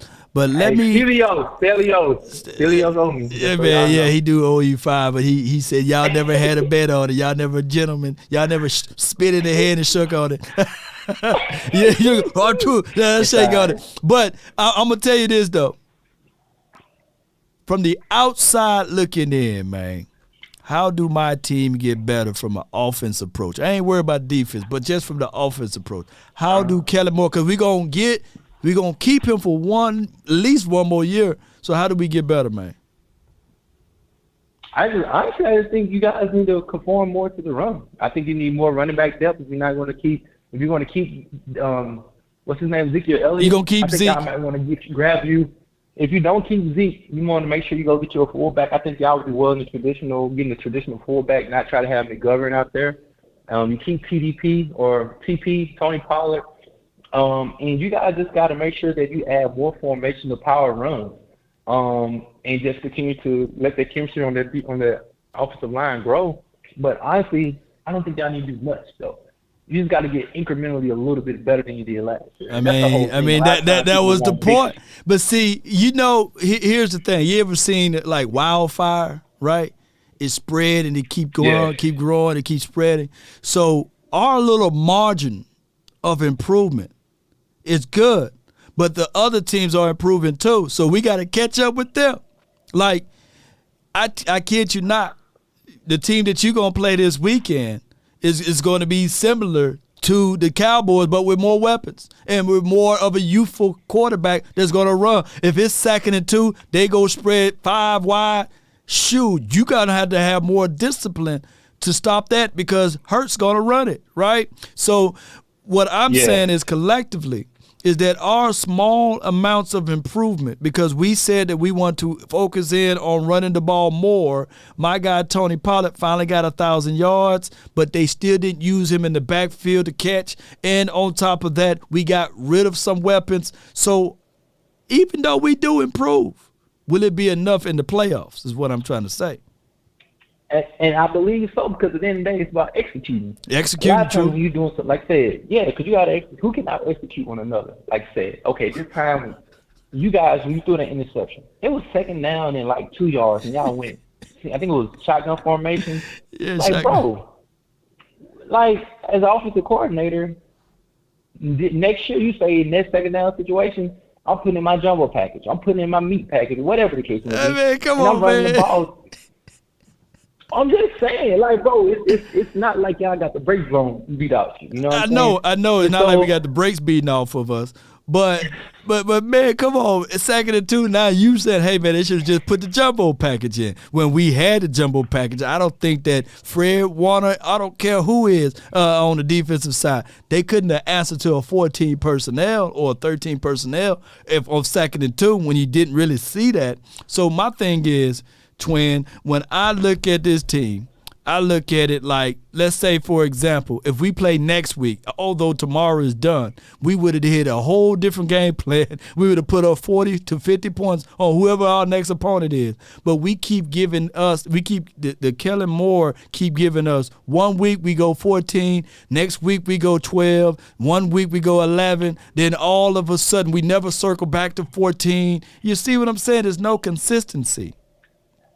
But that's what I'm saying. That's when you bringing in a fullback, when you bringing in a run blocking tight end, not another pass catching tight end. When you bring in another running back who's 230, 235, instead of all the little tiny guys y'all have, that's telling the team in itself we're shifting a little bit more closer to the spectrum of running down your throat or being a run first team than being a pass first team. And we're not running out of shotgun as much as we once was. We're running more in post set. We're running more in I formation. We're running more in between the A and B gap. Like it's the incremental small things that you gotta do consistently. Because at the end of the day, we didn't run a good. We didn't blow y'all out rushing the ball. We only averaged like 3 points, like 4 yards per carry. Bro, that's not good. Not good. That's not good at all. But the body blows, right? For the ultimate blow. It's the mistake. Exactly. It's boxing. It's not that I'm expecting you to fall out and TKO in the 3rd or 5th round because I'm hitting you in the belly. But I'm saying in the championship rounds, after I consistently stay connected to your body, you start to lose your legs. Your breathing apparatus is now malfunctioning. And so then by the time the 11th and 12th round come, I hit you right in the liver or in the kidney, you tapping out. Well, let me ask you this, because you get extended time. You're my brother. But let me ask you this, and this is the 1,000 truth, honest, and don't mind me asking you this, but I need to know from the outside looking in, is Dak Prescott trash? No, he ain't trash. I thought you both say he trash, man. Wait a minute. Hey man, look, break it down. Dak ain't trash. Listen here. If we had, I'll tell y'all this. I bet you 1,000 subscribers. If we had Dak instead of Jimmy Garoppolo, we'll be 2-time Super Bowl champ already. Kyle would have made sure Dak wasn't going to be compromised and throwing the ball 30, 35 times. He would have made sure he ran that ball. But he would have made some easy passes to Dak. He would have made sure that Debo would alleviate some of the pressure from Dak when it comes to the things that he was looking at. As far as his pure progression, he would gave him some wide open shots. But at the end of the day, he would make sure that Dak didn't have to win the game on his own. Similar to what he did to Brock Purdy. Brock Purdy didn't have to win the game. He only had to make a couple good passes. And that's it. Man, all right, man. So, yeah, that even hurt even more, man. And so coaching is holding us back. Look, bro. Jeez. Hey, bro, man, later on this, if you can on Saturday or one of these days, man, I need you to tell me I know it might be still in the back, but you play against the Eagles and we play against you guys. Oh, you want to do a show? I need no inside information because the pundits are saying that we got no chance against these birds, these little sea chickens. Hey, there's a dude by the name of Lord Brunson that said they gonna blow y'all out. I seen it, I retweeted him. I seen it, and I said, oh, they real. Man, I've been listening to the Philadelphia radio. They saying that Nick Sirianni is the new age Bill Walsh. Wow. And I was like, wow, like they talking real cash money. Boy, they talking a lot of spicy stuff. They talking real sleaze. They real spicy, real sriracha. You know what I'm saying? So well, sriracha. I'm like, yeah. We will. What today is? Thursday. Today Friday, bro. Today Friday. Yeah, today Friday. Today Friday. Well, damn, I'm all off. Well, let's plan something for tonight then. I forgot today's Friday. Damn. All right, bro. Today is Friday. I don't know what today is. Tell everybody say what up, man. Look, Salute, everybody bro. say, "Well, I know you've been, I know you've been a little discombobulated." I've been everywhere, dog. I ain't even looked at the map. You know, my birthday next week, man. You know, I don't even look at the map. You know. Look, I'm already here. Look, sometimes you have to put your face to the plow, man. But you know what happened? You know, the calendar is all mixed up because, you know, February, you got the world's shortest week, world's shortest month. And, you know, and then the calendar is all mixed up. So, man, I'm done. But I appreciate you, bro. Tonight. All right, man. Tonight hey, we may do something. Man. Oh, no, hold on. When do y'all play? Y'all play play Thursday or y'all play Saturday or Sunday? Both games are on Sunday. On Sunday. We play the early game and the Bengals and the other team play the late game. So, okay, yeah. good. All right, so give me a little cushion either tonight or tomorrow. Appreciate you, bro. All right, man. Y'all have a good one. No doubt, All right, man. to the counter, baby. Let's get it. Let's get it, man. All right. All right, I still got 10 minutes, man. All right, I got my guy 100 grand, then I got Brandon, then I have 214 and Cam. Oh, Cam. All right, y'all, let's go. 100 grand, you live. What's good, my guy? What's good? Not much, man. Just chilling, man. Yeah, Don't know man. what day it is. I thought for sure today was Thursday, man. I'm in the past, Today man. Friday, man. Today an awesome day, man. A good day, man. Yo. Today Friday. Today an awesome day, man. Happy birthday to me. Oh, today your birthday, man. Happy birthday to you, Yes, Aquarius, too, man. That's why we. Yes, sir. That's why, Yes, sir. Happy birthday to you, man. You Thanks, know, man. I appreciate it. happy birthday to 100 grand. Y'all put your hands together, man, for 100 grand, man. I know you got the ace, you know. I know you got the ace drink ready. You know what I mean? You got the Hey, Louis. listen, dog. You Yeah. already know it's about to go down. You feel me? Yeah. All weekend. We celebrate all weekend. Birthday all weekend. All weekend. Anyway, I mean, listen, man. Listen, we need better running backs, man. Dak need better support in the running department to help him out. And he's right, man. We need better hogs up front, man. We need better hogs up front to get that push, man. Because a lot of times this year, I know the Dak haters don't want to hear this, but it's not. We don't have that wall of Dallas that everybody they got the wall of Dallas. We don't have that. When Dak had that, he was so much better. We need to invest in that department. The defense is fine. All we need is a corner over there. We need linemen up front, and we need running backs, man, and we need a receiver. Dak needs help. I don't care if he's a rookie or he's getting paid millions of dollars. I don't care what it is. You need help as a quarterback. You need weapons, man. No doubt, man. I feel you on that, man. Happy birthday to you. We're going to drive home some points for Dak Prescott to at least for them to consider another wide receiver that's not coming off from an ACL or any other ailments, or not 40. I think Terrell Owens was like 40. He talking about he come out and help. We just need some help for this team, and I appreciate you, bro. No, and you got to bring that into consideration too about the front office and how they just go clearance shopping for Dak. All these other teams is like, nah, dog. We going to Gucci, Louis, and Prada. No, man, you got to get it done from the Walmart budget, man. The Dollar General, the Dollar Tree. But Lord, when people say, "Oh, Dak is trash, Dak is this," you got to take into account the front office is not helping him like the Bills did Josh Allen, the Eagles did Jalen Hurts. They're not taking that into an account at all. No doubt, man. I appreciate you, bro. Let me get these other callers in, but I thank you, bro. Happy birthday to 100 grand, y'all. But what really got me was the fact that my brother said, man, they ran the same plays, man. They got me. All right, we got Brandon, we got Cam, and then we got Stargazer. Let's go with Brandon from the 815. You live. What up, Loud? But Nothing to it, Chief. Yeah, we ran the same play twice, but Dak literally 54 the great linebacker from BYU. Said, BYU, Fred Warner, yeah. Fred Warner. Before he said Hood, Fred Warner was already lined up on him, right? Then, like your brother mapped the play out. Regardless of what, and I know you probably got the cigarette with my boy up with me while I'm talking. Hold on, let me get him up right quick. Hold on, let me get him. Get him up there. Get up there. Let me get him up there, Brandon. There you go. There you go. So, was it Kellen Moore that threw the interception? Or was it Dak?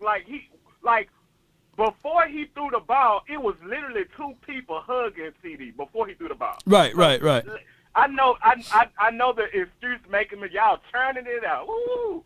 I think you should also tell 100 grand we had CD and Amari Cooper on the field with Tony Pollard the year before, and it basically was the same result.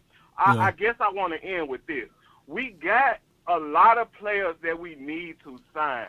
I hope Donovan Wilson and CD Lamb are priority signings, like right now. Please don't make this a hard thing. We need a deep tackle, we need a corner, we need and we need tons of help for that, because that's what y'all want. Yeah, man, that brother need a lot of help, bro. I'm for real. He need a lot. He do, and he need a different coordinator too, if that's the case. Yeah. Although he didn't throw that, although the coordinator didn't throw that INT though, Brandon, I do agree with you. But is it kind of crazy? Is it kind of counterproductive to show the same play once, twice? Look. You may think you may get a different look. I don't know. I personally don't agree with calling the same play twice. But my God, if two people is on the player you're trying to throw the ball to, maybe you shouldn't throw it. Maybe. Yeah, you're right. There's no excuses for that one. Hey, I'm with the belief that Dak should have just ran the ball on that play. Tuck it and may live another day. I'm agreeing with you on that one. I am agreeing with you on that one. And lastly, you Dak fans love Dak. But to me, part of the reason why you love Dak is exactly what West Coast said. Because a big part of his game is the run game, which he used a little bit in the playoffs, but he didn't use it enough. How about them Cowboys? Dak Prescott, you're holding us back, like Michael said. How about them Cowboys? How about them, man? Appreciate you, man. All right, yo. It's one of those things. I got Cam, I got Stargazer. Let's go. All right, Cam. Whoa, Cam. You're live, Cam. Whoa, Cam. Hey, man, I got 2 points, and then I'm gone. Do you think we should consider getting Stephon Diggs? Because obviously him and the Bills ain't on the same page. No way. Josh Allen, elite, though, man. Ain't no way. But what I'm saying is, him and the Bills, they are at some odds. Right. And so, do you think we should get a Stephon Diggs and then draft a true rookie wide receiver out of the draft who can produce on the field? And then my next point, and it's coming from out of Alabama, my team, Alabama. Roll Tide. I feel like if you want to have Micah back at back as a chess piece where you put him here, and here, I feel like we should go get Will Anderson. That's depending on where he falls in the draft. And if we don't get Will Anderson, I feel like next year, depending on how it play out, I feel like we should go get Dallas Turner, because he's good. And then if you want another cornerback to help, we can get Christian McCaffrey, because that might be his last year at Alabama, because he was a sophomore last year. He's a junior now. What about this Roll Tide? Gibbs, man, what about him? Do you see him in the backfield? Jahmyr Gibbs. Jahmyr Gibbs. First of all, if you seen how we use Jahmyr Gibbs this year, he can catch. No matter if you throw it deep to him or you give him the routes that Pollard get, he's fast as hell like Pollard. and he can run. And when he run with authority, no matter how big he is and how small he is. He let him know, hey, I might not be that power back, but I'm gonna make you think I'm a power back, and you gonna feel me. You feel me? Yeah. So I'm looking at Jahmyr Gibbs too. So like I said, Kool-Aid McKinstry. If we don't get Will Anderson, who's a great edge rusher, so we can also, because that's all we need. If you look at last year how we had Randall Gregory, and you had Randall on the edge, and you had Lawrence on the edge, and then after you had them two on the edge, you was able to move Michael around instead of just having him at the edge, probably 80% of the plays. And you seen how it worked last year. I feel like if we would have had that this year, that's why I wanted to keep Randall Gregory, just for that reason only. Because I said it myself, and I said it to my brother. I said, and he's a 49ers fan as well, but I said, hey, look, if we let Randall Gregory go, Micah going to be at the edge most of the time, and then they'll know how to account for him. But when he was everywhere on that field, you didn't have no account for him. So I want to give Will Anderson, like I said this year, this upcoming draft. If we don't get him, depending on where he falls, then I want to at least get Dallas Turner, and then Kool-Aid McKinstry. Like I said, he's a good cornerback. Yeah. They thought you said Christian McCaffrey, but I said McCaffrey at first, because when you and your brother was talking, I was like, yeah, he did fuck us up with that run game. Because he was able to get first down. So yeah. Kool-Aid McKinstry, Dallas Turner or Will Anderson, and then you can get Jahmyr Gibbs to help out their running game a little bit more, because he's very versatile. He can be a wide receiver if he wants to. He'll just be a short wide receiver like Tavon Austin. No doubt, man. Appreciate you, man. And I want to hear your take on that when I hang up. But how about them Cowboys and Roll Tide, roll, baby. Roll Tide. Yes, indeed, man. I don't mind getting some of them Bama boys over here, man. Who don't mind some of the Bama boys, man? Y'all let me know in the chat if you want some of the Bama boys, just for the pedigree. Give me the Bama boys. Neither here nor there. I got Stargazer, you're live from the 214. Hey, what's up, Law? Nothing much. How you doing? I'm well. I just got, that's good to hear. I just got 2 points, and I know you got to go. But one, I was going to tell Cowboys Nation, y'all got to watch who y'all listening to. Because I was just listening to The Fan this morning with Shan and RJ, Bobby Bell, shout out to them. But they literally are on there saying that coaching does not matter, that good coaches don't matter for players, and that players are just who they are. So we all know that's a bunch of BS. Do you agree with that, Law? 1,000% agree with that. Yeah, that's a bunch of BS. But see, y'all listen to them, and they're not football guys, so they don't know. But anyway, and then I'll say this. You agree that Dak is in an offense right now that's not necessarily built for him, or that doesn't play to his strengths? You agree with that? Yeah, I agree. This is the Boise State offense. It's designed for a stationary quarterback. When you really look at everything, it's not like the quarterback. Now, granted, Dak Prescott in these last 4 years, he's been running last, but it's designed for Kellen Moore. He's literally showing us his hand on how he runs and present plays. But go ahead. Right. But despite this offense not being placated to Dak's strength, he still has led the number one offense in the league for 2 consecutive years. Is that right? That's correct. That's correct. When healthy, if you skew the numbers, because I don't know who finished out truly number one this year. I don't know. I have to look it up though. Right. Yeah, I think we overall finished like top 3 if I'm not mistaken, but I know when Dak came back, we were number 1, and then we finished number 1 last year. Right. And so my question is, this my last thing I'm going to say. My question to Cowboys Nation is, if Dak is doing this in an offense that's not placated to his strengths, but 2 consecutive years he's led this offense to number 1, what do you think Dak would do in an offense? Or who would Dak be in an offense that is truly built for him and that plays to his absolute strength? Oh, and so that's another question I want to leave on Cowboys Nation mind. That's all I got to say, Law. Thank you for having me, and you have a good rest of your day. No doubt, no doubt. Hey, let people know where they can find and follow you, because a lot of people hit me up and say, hey, where's this person is at? I need to follow their content.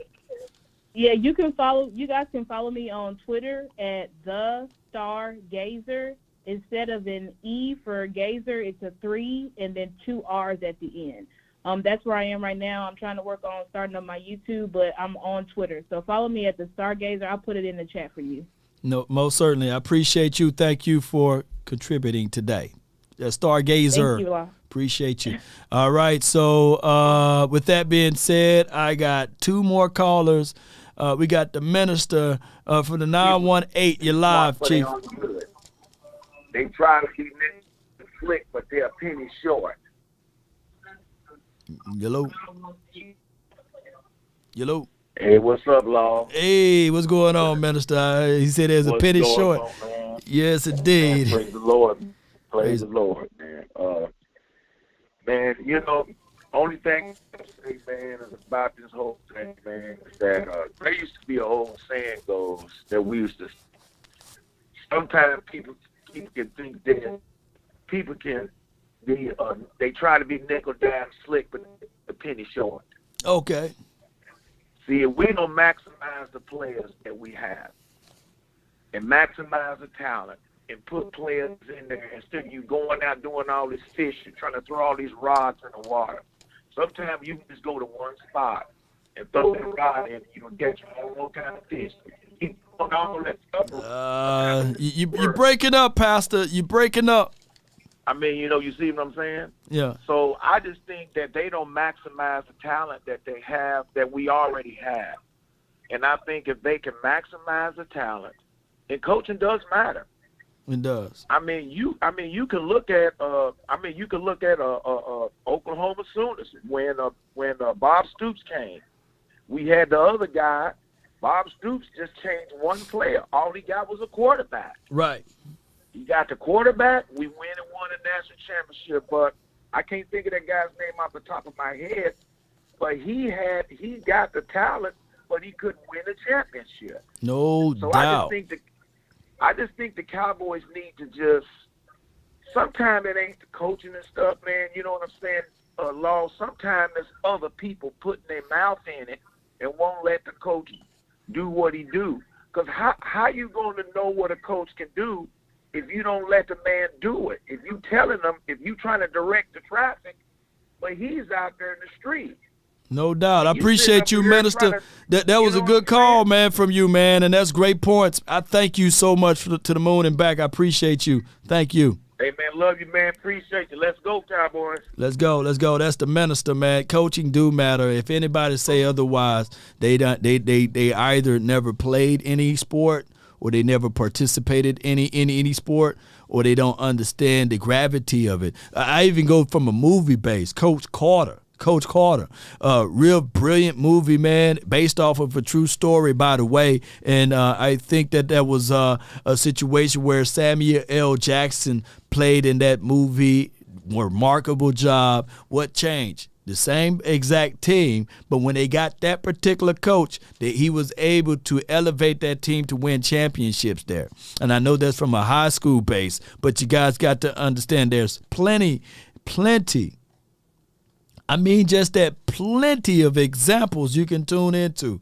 There's no way possible you would think that if Jerry Jones in 1989, if he were to go with Barry Switzer instead of Jimmy, and we would have had the same results, you must be out of your doggone mind to think that Barry Switzer would have had the results that Jimmy Johnson had with him. You must be out of your goddamn mind. So you need coaching to help elevate things, to be that person that's willing to stay up all night, you just willing to go through the low dial and the high heats or what have you to excel and to uplift. Now, execution in plays do matter too, right? But holding the accountability and holding players accountable is very, very much so.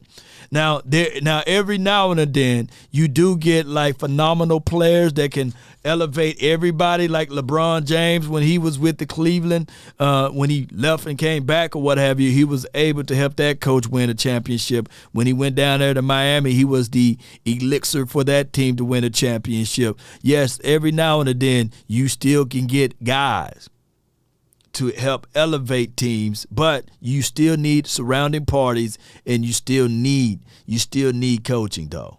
That's just the bottom line, ladies and gentlemen. And anybody say, man, coaches don't matter, they don't know what they're talking about. They definitely don't know what they're talking about. All right, I got the last but not least from the 214.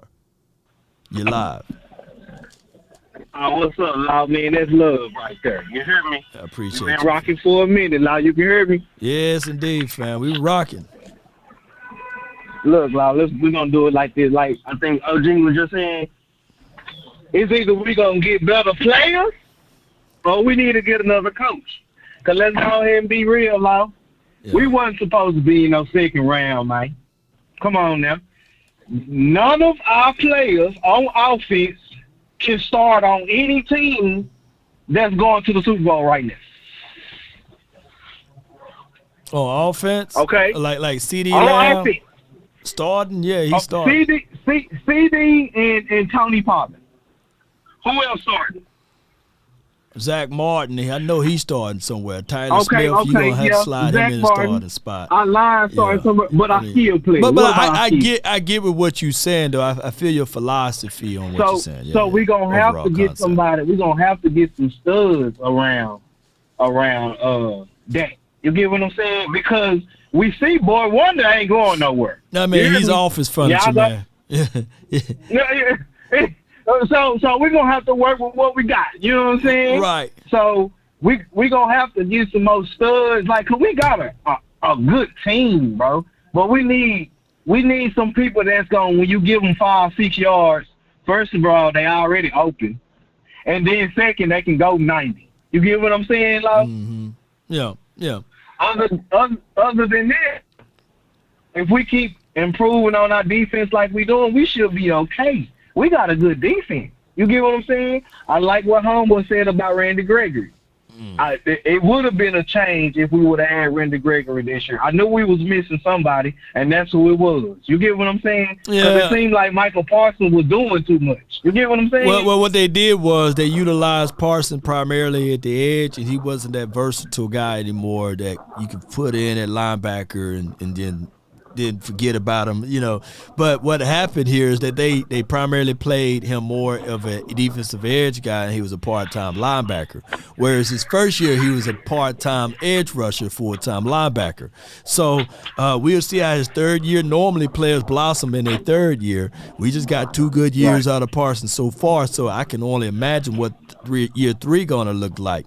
Now, to your point, adding more weapons around Dak Prescott, I get it. Everything is bloviated, and the value of a player is already, when the player comes to the Cowboys, like James said with me, Washington, right? Washington. His value comes up here because of the media attention, right? They're like one of my highest viewed video, James Washington, and it would have been the same situation if it was Zach Pascal for us, right? But what the Eagles did was they got a Zach Pascal, and he was just Zach Pascal, right? They went and got more and more people, more and more weapons. But what the Cowboys tend to do, and I'm not sullying them, I'm not denigrating the Cowboys front office, but I am. What they tend to do, let it be known. What they do is they overbloviate over James Washington, and they say, "Well, that got weapons. That got weapons. That got weapons." They look at ACL tears and say, "Okay, hey." And if you really, he's still 1,000-yard man. No excuses, come on, bro. No excuses, right? But here's the thing to the no excuse crew. We literally took CD Lamb, who was the year before last, he was the number 1 or number 2 wide receiver. Let me know. Right. Which one was it? Which one was it? He was the number 2. He was number 2. So what we did, we took CD, we made him the number 1. Michael Gallup, was he the number 2 or number 3 wide receiver? he was definitely a number 3, number 4 wide receiver. And then we took him out for the ACL and literally made him a number 2 because he wasn't a number 2. He wasn't number 2 last year. We literally took him, a guy that coming off an ACL tear, and made him a number 2, which was an upgrade for him to do from a number 3. So what was Noah Brown? What was Noah Brown? What was Noah Brown's spot? Was he a number 3 or number 4 or number 5? What was Noah Brown? He was practice squad. You practice squad. We made this man a number 3. And we made him we made him a number 2 because we had to wait for the number 3 from last year to be the number 2. And we was expecting, and were we expecting to go to the Super Bowl, right? We supposed to go to the Super Bowl. We both go to the Super Bowl then, and then look, the person that you get to that got the ACL injury, his only 3 routes is a comeback, a slant, and a go. Everything that hurt on your ACL. You get what I'm saying? Everything. I just don't understand. I just don't understand sometimes. But if we keep Dan Quinn, at least I know we're going somewhere, headed somewhere direction. Okay? Yeah, some continuity. So, because we've been with the Cowboys for a long time. People don't understand us. Yeah. We understand us. You get what I'm saying? Right. It's like being with that woman, like it's like Blueface and Miss Rock right now. You get what I'm saying? It's just that love-hate relationship we got with them. But if we just keep if we just keep it up with our defense, and we get some real studs around that.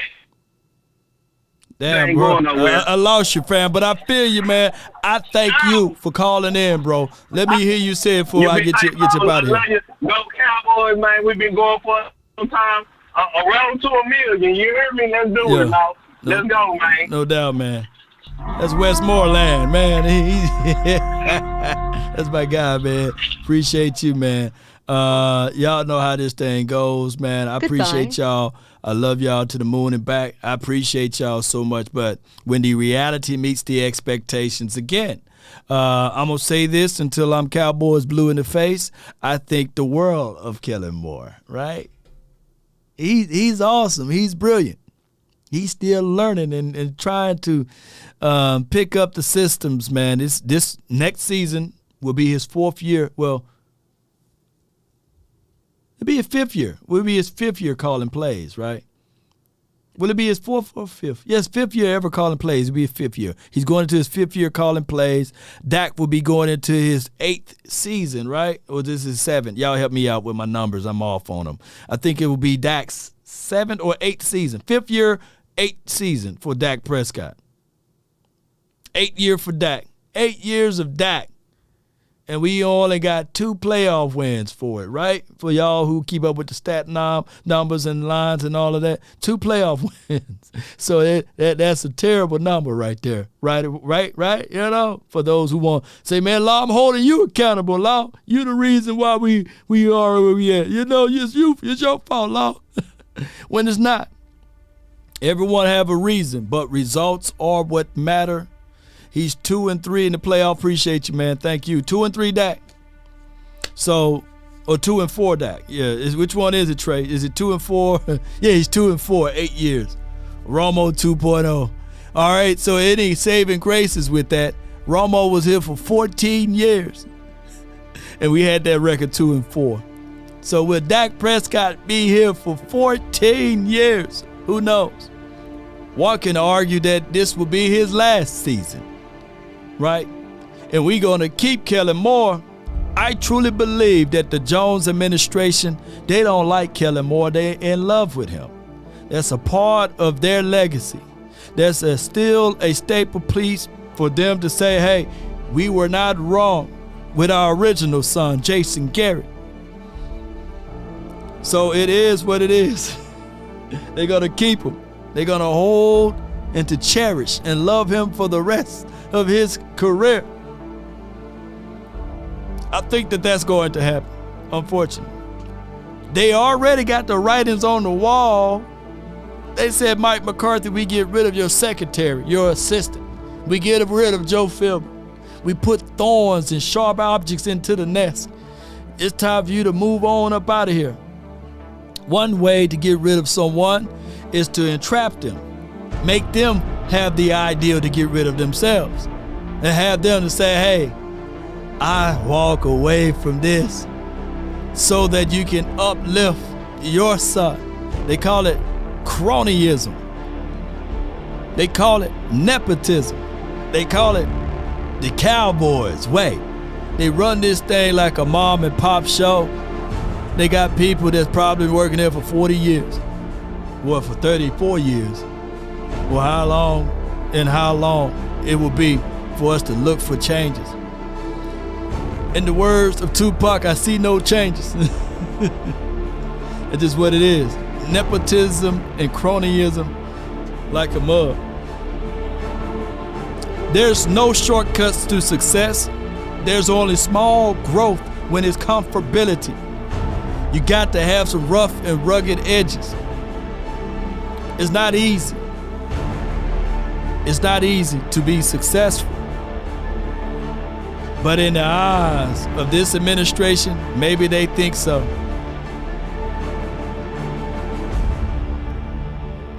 That's just what it is, y'all. Ain't nothing we can do about it. When your car gets a flat tire, you don't throw the whole car away. You stop what you're doing and you change the flat. The Cowboys got a flat tire right now. Don't throw the whole car away. And some people foolish enough to keep riding on that flat tire. Right? Warp the rims. Now the problem is even bigger. And we have been accustomed to that. I tell people all the time, just stay focused, stay driven. Success is failure turned inside out. That's just how it is.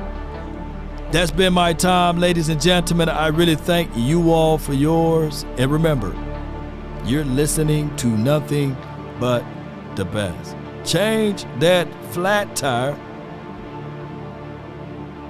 and keep it moving. Salute. If there's other content creators, please be sure to check them out. Follow their content. Subscribe. I think my guy Boss Cowboy Sports, Big Game James. We got The Volume, Skywalker, Botch, Lombardi. Y'all be sure to check them out. As well as my guy Mr. Rome. Man, you know, he be talking Cowboys fan talk on it. From my guy Jay Tuck. Check him out. Reevaluate. I see you standing alone. Appreciate you. My guy standing alone. I ain't see you all this year until now. Salute my dog. Charge it to the game. Happy Friday to you and you all that's watching. Salute. My Cowboys family, check them out. Shane Gold, Mark Holmes, Boys for Life, Blogging the Boys, 105, they live now. Turn it on, leave it on. Come on. I've been really in the field, love the rush, I love the feel. Lately, I just wanna run it up. Run it, baby. Don't need no deals, I make the deal. Have to take it to a meal. Lately, I just wanna run it up. Ooh. Yeah. Kinda check a song. Lately, I just wanna run it up. Count that too, count it up, count it up. Lately, I just wanna run it up. Yeah, I just be off the dome. I never own no chrome. Too many foes and clones. Yeah. I be at home alone. I be in zones alone. I be on roll along. I be really in the field. Love the rush, I love the feel. Lately, I just don't forget to do your taxes, y'all. Don't need no deals, I don't want to see y'all locked up.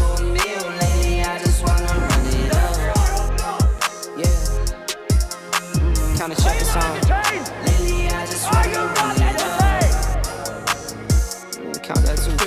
Who y'all rooting for?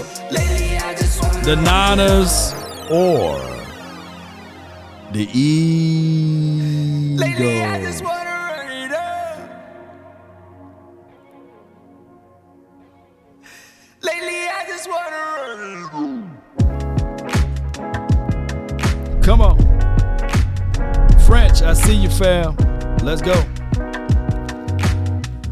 Neither one of them, man. The way the Eagles been talking so much, man. I'm like, damn, they make me want to root for the Niners, man, at this point. But the Eagles been rooting for us to lose anyway. They wanted to see the Niners, so we'll see how this thing gonna go. I hope it's a forever tie.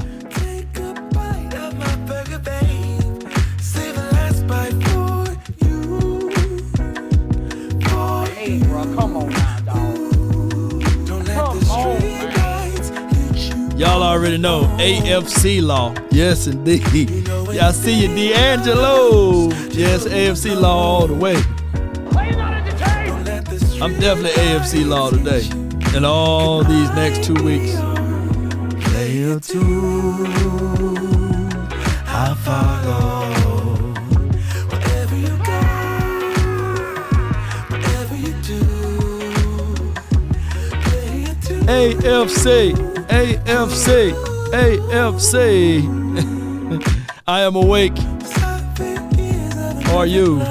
You the realest Eagles fan I ever known, though. You know. Are you Bente? Are you my brother, man? 'Cause my brother is a die-hard Eagles fan. I wouldn't be mad if you are my brother. I am awake. Are you? All at one. All at one. Don't let the street lights hit you all alone. You know it's dangerous to go alone. Don't let the street lights hit you. Could I be on? Told French. I got the Chiefs winning it. White Castle, Texas, baby. Pat Mahomes.